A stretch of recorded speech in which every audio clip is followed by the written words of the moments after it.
The Switch is 2 years old, and my god, does time fly. Chris here with Cohesive Friendship Unit, just me today. We're going to be doing a deep dive on a celebration slash general criticism of all things Switch. This is going to be a little bit of a longer video, so I'm going to break down the categories for you. We're going to cover the good, we're going to cover the bad, we're going to cover the ugly, and we are going to cover the future of the Nintendo Switch as the Switch turns 2 years old. I can't believe it's already 2 years old. That's crazy that we are entering the third year of this console's life. As I start each category, I will talk about like the highlights. I'll say like a one word thing on each bullet point, and then I'll go into them, and then we'll switch next topic. Real quick, we're doing a giveaway. All you have to do is be subscribed. Every 10 subs, we give away a Steam code. There's more information on our channel page. So just sit back, relax, enjoy the discussion, and let me know down in the comments what I forgot, or if you agree. Let's get going.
And we're going to start with the good.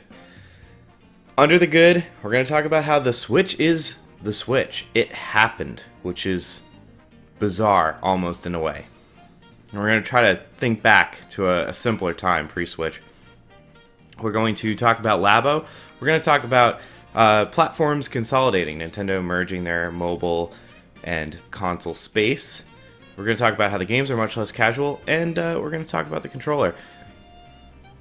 Let's try to remember before the Switch was revealed. There were a lot of rumors about this NX. What is this NX? And all of the rumors sounded absolutely impossible and absolutely ridiculous. And those rumors were it was a handheld home console hybrid portable. And it was going to be able to play games, the same games, in both ways, and people just could not wrap their heads, myself included, could not wrap their heads around it. Every time a leak came out, every time a patent thing or a drawing would leak and everyone would discuss it, everyone pretty much agreed it was impossible, and this was definitely not what was going to happen, or it was not going to be as perfect as it sounded. Everyone was saying, oh, the dock is going to be having like a GPU to power the system when it's docked, or the handheld games are just going to be like mini games, like those little Dreamcast mini games that you used to take with the controller. But it turns out it is exactly what everyone said it was going to be, which is just absolutely ridiculous. It is a handheld hybrid console, and the games that you play on your TV are the same games that you take on the go. Sometimes there's like a resolution hit, but for the most part, same experience. And that's just crazy that we have the biggest, most ambitious Zelda game, the biggest, most ambitious Mario game, and we have games like Skyrim, and we have games like the new Doom, all wrapped in one package. You play them portably, you play them handheld, and to a lot of people that was an impossibility, and here we are, which is just crazy. Next, I want to talk about Labo.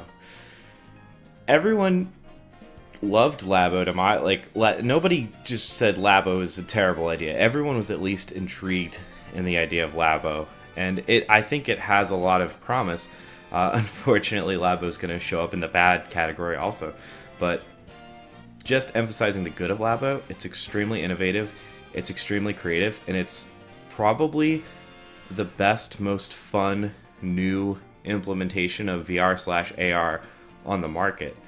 And it's crazy what Nintendo was able to do with literally two sticks that vibrate and one has a controller, basically, and some accelerometers. It's nuts. And the programming aspect is just insane, the stuff that you can do on that. I hope Labo has a future. I think the direction that they're taking it now is not a promising long-lived future, but we'll have to see. The next thing I want to talk about is consolidating platforms. This is interesting, and I think we're just now starting to see the fruits of that, and maybe in a year or two we will have fully seen the fruits of that. So basically, now that the Switch is the Switch and the 3DS is more or less dead, Nintendo mentioned this early. A few years back, they said, hey, we're kind of, this project is going to help us consolidate our mobile and our console games, and this is going to help with droughts in releases. There's going to be more games, and they're going to be more frequent, and it's going to be great for everyone. And I think we're just starting to see that now, where there's not very many 3DS games, and there's a lot of Switch games coming out. And when I say a lot, I mean a lot of mobile and console games. For instance, we have the new Link's Awakening port coming out. We have Animal Crossing coming out on Switch, which very possibly could have been a 3DS game. We have the new Pokemon gen, which almost definitely would have been a portable experience. Luigi's Mansion 3 possibly could have been a 3DS game, considering Dark Moon is a 3DS game. Fire Emblem, historically, that would have been a 3DS game, or, whatever the next Nintendo console was. So I think we're finally starting to see the benefits of consolidating the mobile and console divisions. And I think it's going to, like Nintendo said, benefit everyone. Maybe not our wallet so much, because things like Link's Awakening are now going to be $60 instead of $40, but at least there will be more games for people who don't have the funds or the want to own two platforms. And they'll all be much nicer looking. Next, I want to talk about the games. It's no secret that the Switch had a smash hit with Zelda Breath of the Wild, and then later down in the year, they had Mario Odyssey, and sandwiched in between those two, there were some pretty awesome games like ARMS, Splatoon 2, Mario Kart 8 Deluxe, and then we've even had a few more games. We're getting Mario Maker 2, which will definitely be a hit. We're getting Bayonetta 3, getting Metroid Prime 4. These are all really big games. And these are things that the Wii U didn't necessarily have. The Wii U and the Switch, or the Wii, basically pushed more casual experiences in almost every way.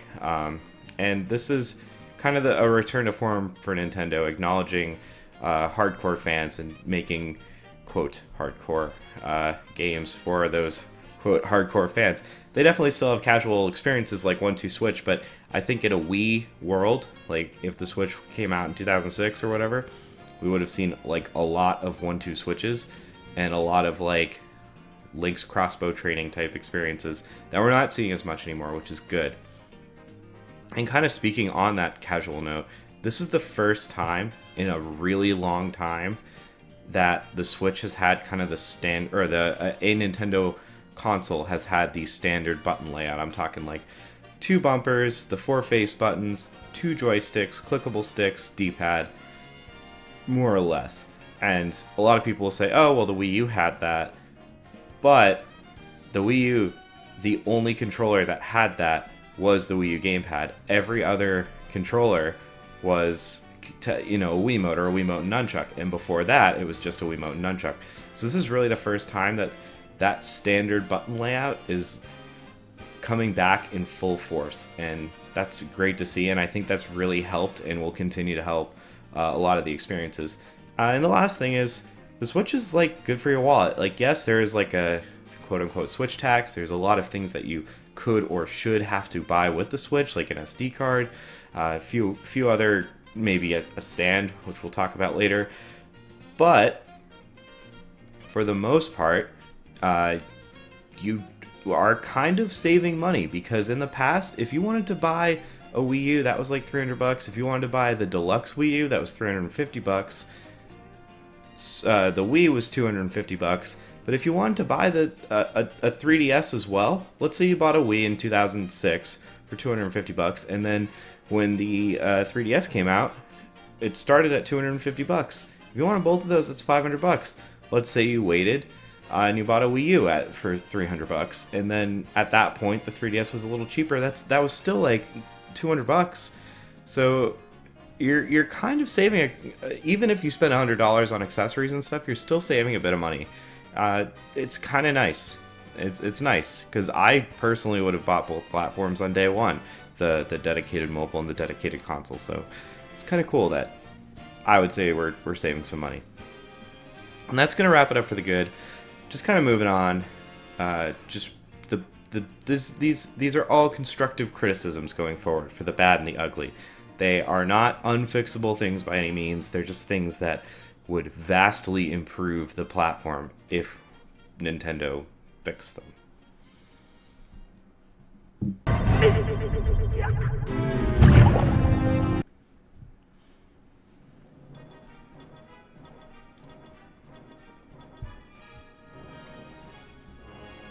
And covering the bad, I want to talk about that battery life.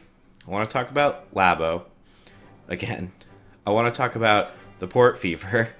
I want to talk about the UI, Switch Online, Virtual Console, where the hell is Netflix, and the eShop, or lack there, or what the eShop needs. Okay, so starting with the battery, it is awesome that we can play Breath of the Wild for 3 hours on a single charge. It would be more awesome if that was even just like 4 hours. Just a little bit longer on the battery would be nice. Once you factor in like having the console in sleep mode, moving it around, it does drain a little bit quicker. And Nintendo is notoriously good for not having battery degradation. Like there's all those Reddit posts of people who found their Game Boy in their drawer from 2005 and it turned on with like a green light. But that remains to be seen on the Switch, and I'm a little nervous that 3 hours of Breath of the Wild battery is going to quickly turn to 2. And once you factor in how long it takes to recharge the system, unless you have a really good, expensive power bank, which you would have to lug around, it is getting a little hard to bring it on extended portable experiences. You can definitely do it for the day. Becomes a little bit more of an issue. If it just had a little bit more battery life to compensate for the possible degradation down the line, that would be awesome. And let's go back to Labo. I said I love Labo. Super creative, super cool. Great for kids and adults. I think that price tag is going to hurt, and I think there's a Labo kit that you can design for older people that would be very fun. I think that price tag is just too high, and I don't know how. I think $60 is just like the most expensive one of these kits should cost. And you just have to accept that the software is not as robust as a full game, so that the cost of the software should be less than $60, and the cost of the cardboard should compensate up to that $60, not these little mini games are $60 and then it's going to cost like $30 for the cardboard. That shouldn't be how it works.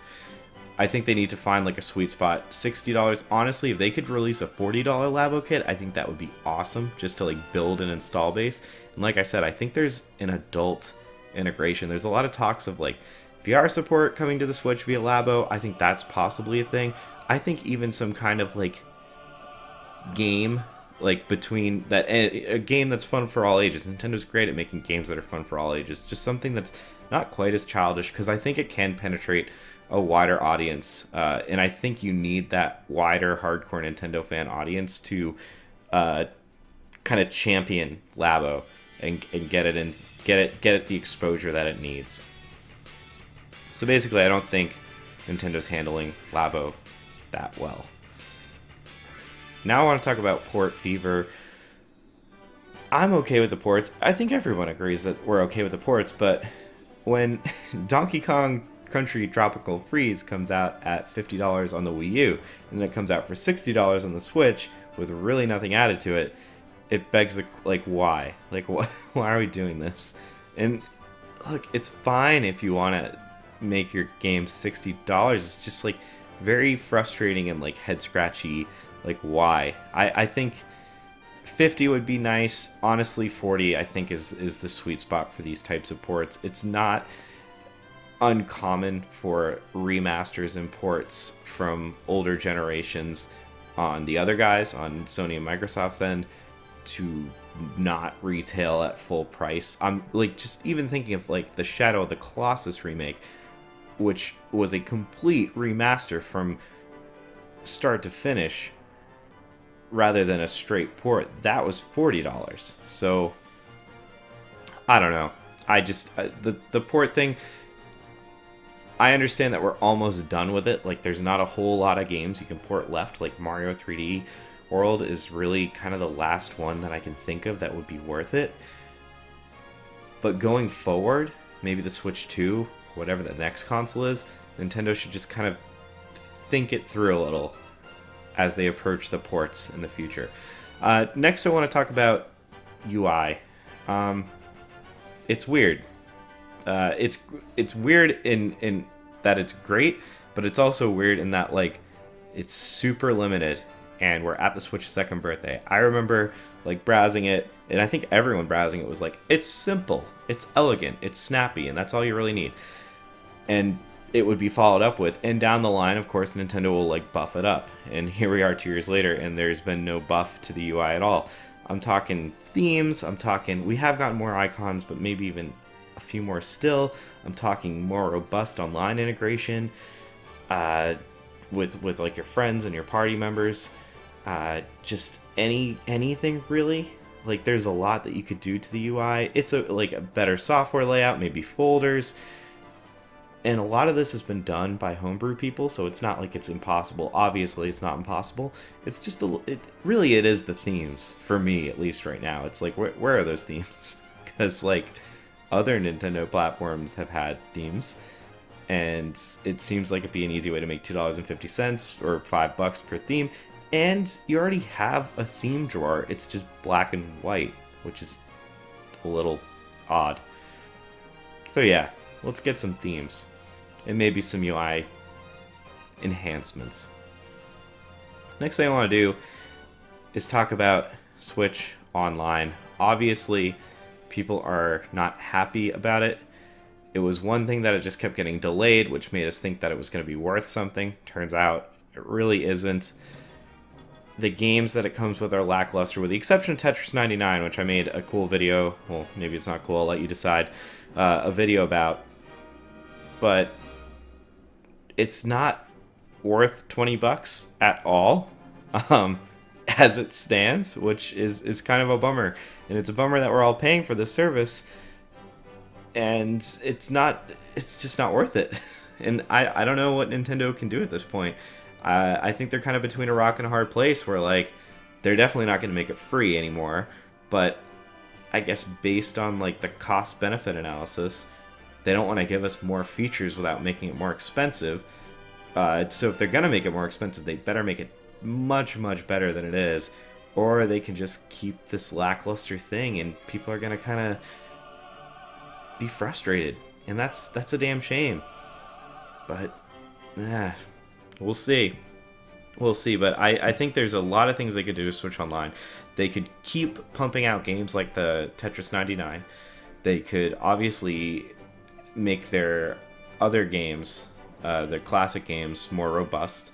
They could provide maybe special membership discounts, membership sales for certain games, maybe quarterly. Like, maybe once a year, Breath of the Wild goes on for $40. Once a year, Mario Odyssey goes on for $40 if you're an online member, or just keep it to those online games. There's a lot that they could do. Dedicated servers, voice chat through the Switch, like a true party system. I don't know, but they gotta do something, because as it stands, it's not worth $20, and even though $20 isn't a lot. Next thing I want to talk about is Virtual Console. Virtual Console is dead, and that sucks because what we have is not that great. I think a lot of people would kind of just prefer Virtual Console at this point. They have to do one or the other. They have to make this service actually a service and be good with more than just the NES, or they have to relaunch. I mean, they don't have to, but they should relaunch the Virtual Console. And it's frustrating now that everything's scattered. Like, Sega Genesis games are in their own collection, Neo Geo's in their own collection, Arcade Archive, like, everything's just kind of scattered through the eShop now. And it's frustrating and it's sad, because they had a really good and really special system that hadn't really been emulated across the competitors of Microsoft and Sony in the way that it is on the Switch, or it was on the 3DS, Wii, and Wii U. But here we are, and yeah, it sucks. But hopefully they can come up with a solution that'll please everyone. Hopefully. And next is For the Tel's Netflix, and I mean, at this point we have Hulu and YouTube, and I guess everyone was saying Hulu, YouTube, and Netflix are kind of the big three, but I think it'd be great if we could, get a web browser, get Netflix, and maybe a few other just bare bones things. It's just crazy that we're 2 years in and there's no Netflix. And I've watched a decent amount of Hulu on my Switch. It's just strange that there's no Netflix. It's not like a deal breaker, but it could be a deal breaker. If you're a parent and you buy your kid, and it's kind of between buying your kid like an iPad mini or a Switch, and the kid wants to watch Netflix, or you want the kid to be able to watch Netflix so they don't need the TV on the tablet, that might be a decision factor for some people. It's not out of the question. If you're only going to have one device, like as a younger person, it should probably be relatively well equipped. A web server or a web browser would be nice. I actually wonder if it's possible to whip up a web browser on the eShop. Might not be passed, but speaking of the eShop, let's talk about that eShop. Just add ratings, add a curation server, just curate it in some way. I just for fun, forced myself to kind of spend an hour on the eShop. For fun, I say. Well, I was trying to buff up my wish list a little and kind of comb through it, and that thing is a mess. It is so poorly organized.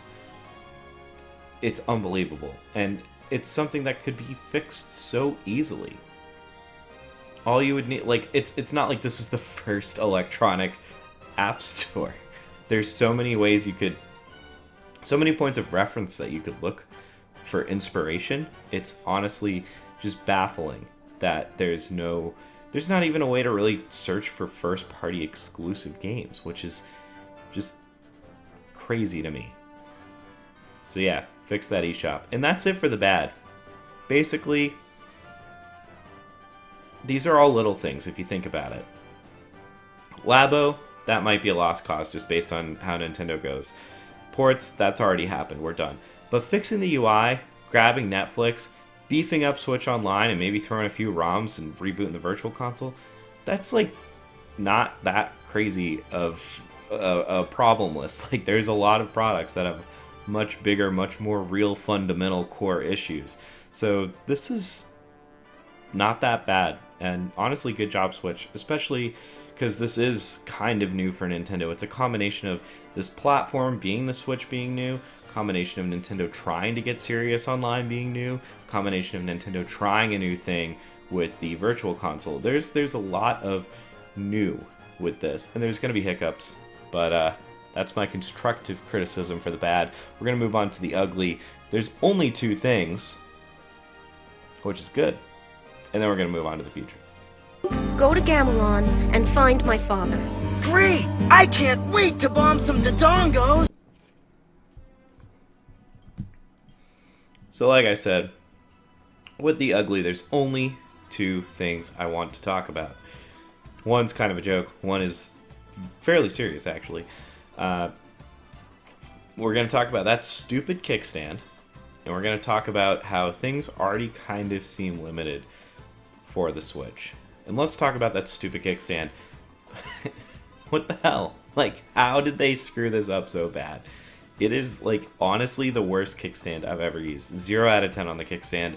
Sure, it's cool that it's, like, anti-brake, but oh my god, is it just terrible.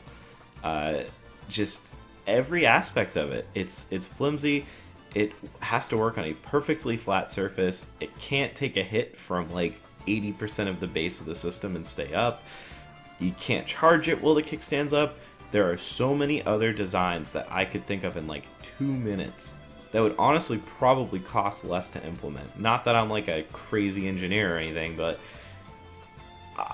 I have my theories. That thing is trash, and that is like honestly like the most necessary. If there's just a Switch revision to like clean things up a little, that is like number 1 on my list. That kickstand is trash. All right. Real talk though, this is the ugly. Things already seem limited, and yes, the Switch has made it 2 full years in, which is awesome.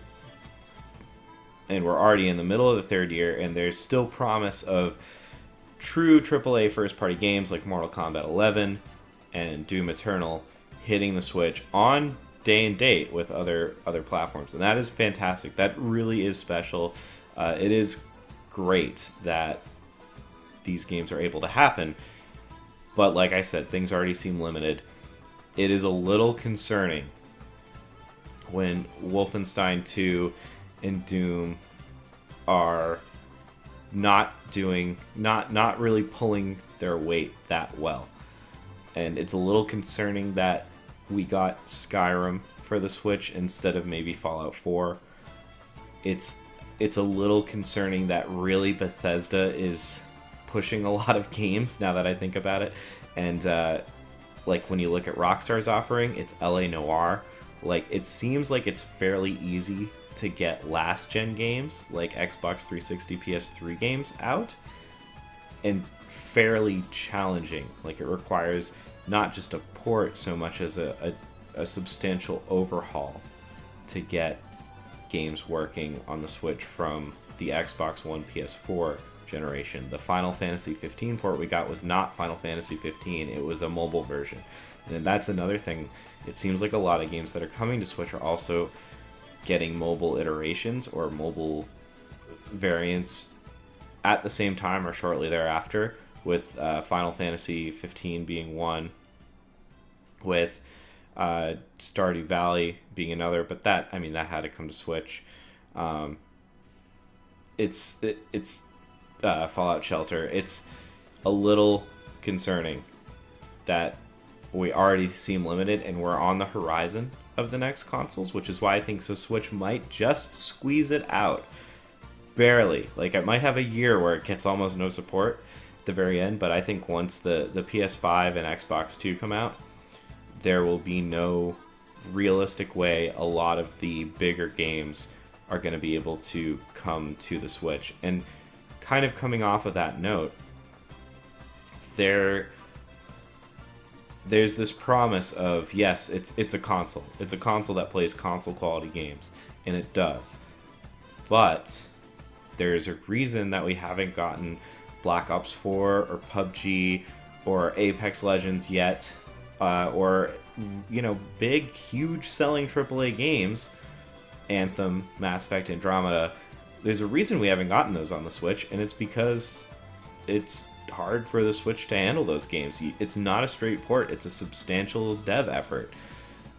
So over time, and sooner than later over time, the Switch will become less of a console handheld hybrid and more of a Nintendo console handheld hybrid, which is a historic issue for Nintendo.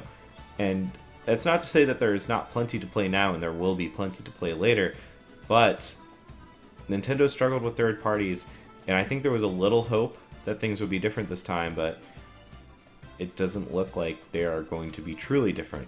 Is that a problem? I would say yes. Others might say no. But hopefully, what I talk about in the future is going to address some of these issues. So with that, let's hit the future. Open your eyes.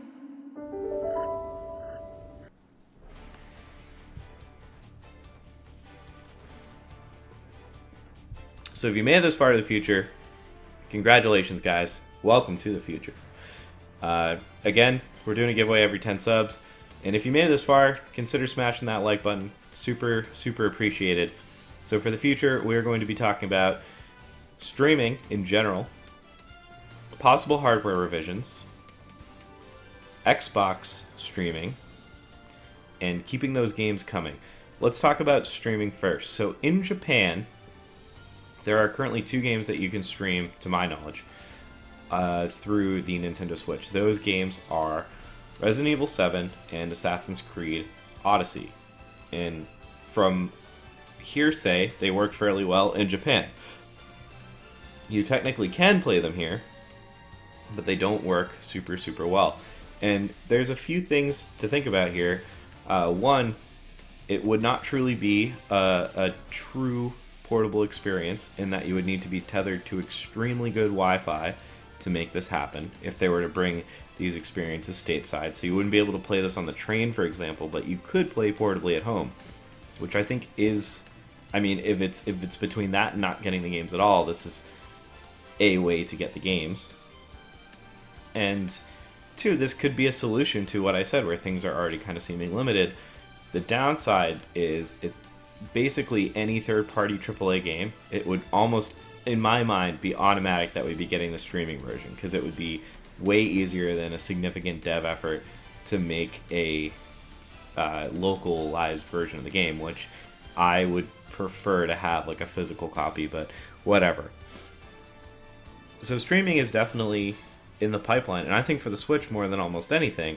And I use Project Stream. I was in the beta for Assassin's Creed Odyssey, and it worked really well. If the Switch can provide a similar experience, I think it would be fine for some games under some circumstances. If you can't get the game over, and that's the only way you're going to be able to, it's better than nothing. But let's talk about the Xbox streaming service.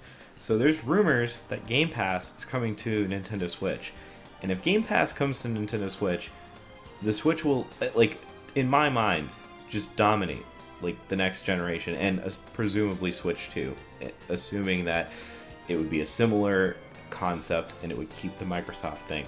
Because then you have Nintendo first-party games, Microsoft first-party games, maybe not the clearest visually, but you have them, and it would be just incredible. Like, you could play, you know, Halo on your Switch in your bed, but it'd be the console quality Halo. That would be sick. And I really hope that this happens. It's one of those things where, like, to me right now it sounds impossible, but so did the Switch back in 2016 when it was just NX. So I really think it's a make or break thing for me. Next, I want to talk about hardware revisions. There's a lot of rumors that we're getting a new Switch this year. There's a few types of hardware revisions. I'm going to cover 3. I want to talk about like a possible Switch Mini. I want to talk about a possible, and we have a video that we made previously on the channel about this, but I want to talk about a possible Switch Mini, a just Switch cleanup, and then a Switch Pro. I think Switch Mini is fairly unlikely and fairly uninteresting. One, because it would be weird. You would have to change the dimensions of the Joy-Con, which doesn't seem to fit. Also, the Switch screen is already kind of small. Also, a big part of Switch is detaching a Joy-Con and being able to play games like Mario Party, Let's Go, Pokemon, and even, you know, detaching and playing Smash Bros. For casual people. That's kind of the point of the Switch. You have, or Mario Kart, you have multiplayer right out of the box. I think they would not be willing to compromise that, including the vision of the Switch, presuming that this Switch Mini would be portable only, and the vision of the Switch being you take it on the go, you dock it on your TV. I think that's the least likely of the 3. I think we're almost certainly going to get a hardware revision with a cleaned up dock, clean up stand, maybe a slightly better battery life, and that's really it. Maybe cut down those bezels a bit, but I think buff the Wi-Fi. all in all, I think the Switch is had a very solid outing, and I think a nice brush up could really just it'll just put it over the moon. It'll be a great piece of hardware. But the Switch Pro is interesting. I personally think we'd be better off just waiting for a Switch 2. I think the Switch Pro would not benefit. Nintendo games aren't graphical powerhouses. They don't go to push graphics, and it seems weird for Nintendo to make, like, the Switch is not a graphical powerhouse. So it seems weird that Nintendo would make a Switch Pro to try to push graphical prowess. Like, it doesn't seem like Nintendo style. So I honestly think that's also not going to happen. We're just going to get a Switch 2 at this point. But the last thing I want to talk about is to keep those Nintendo games coming. I think a big reason why this console is successful is because of smash hits like Smash Ultimate, Zelda Breath of the Wild, Mario Odyssey. Just, like, honestly the best games of the best series that Nintendo has to offer. And honestly, Pokemon Sword and Shield, Animal Crossing, Metroid Prime, Fire Emblem, they're still going. And all of these games look like they could be the best of their series. I'm extremely excited for Pokemon, more than I have been since Gen 6. I'm extremely excited for Prime 4, more than any Prime game, I think. Fire Emblem is one of my most anticipated games of the year. So Nintendo is killing it on the software front, and I think if they keep those coming, the Switch will have much more memorable experiences looking back on. I think looking back, this is going to be a console that pulled Nintendo out of a dark time and brought some of the best games that they've ever made as a company out into our hands. And yeah, I mean, happy birthday, Nintendo Switch. Thanks for championing on this long in the video, guys. If you guys have any video ideas or anything, let me know down in the comments. Let me know what you guys think about the Switch being 2 years old. And that's all for me, guys. I will catch you guys next time.